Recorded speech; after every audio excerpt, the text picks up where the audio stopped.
Kehidupan terkini cucu tiri Mayang Sari, Halimah dan Bambang kini jadi keluarga Iron Maidens. Halimah resmi dinikahi salah satu pangeran cendana, Bambang Trihatmojo, pada 1981.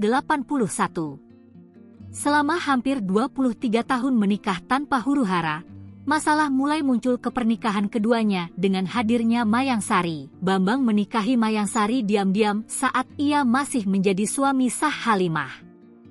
Karena hal itu, pernikahan Halimah dan Bambang akhirnya bubar pada Maret 2011. Meski demikian, Halimah tetap dekat dengan keluarga cendana, terlebih ia pernah disebut-sebut sebagai menantu kesayangan Soeharto dan Ibu Tin.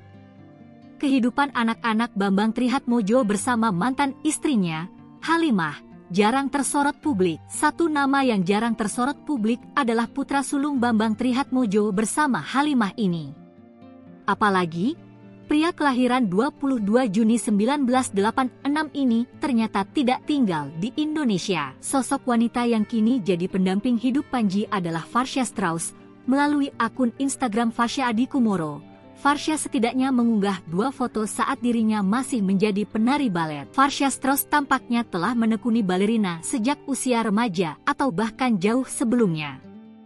Farsha Strauss menikah dengan cucu Soeharto itu pada tahun 2018 lalu. Dia merupakan adik dari gitaris band rock Amerika Serikat The Iron Maidens, Nita Strauss. Nita Strauss dikenal sebagai gitaris handal yang sudah tergabung dalam band rock The Iron Maiden sejak 2011. Panji dan Farsha kini hidup bahagia dan telah dikaruniai seorang anak. Mereka kemudian mengumumkan kabar kehamilan anak kedua pada Mei 2024 lalu.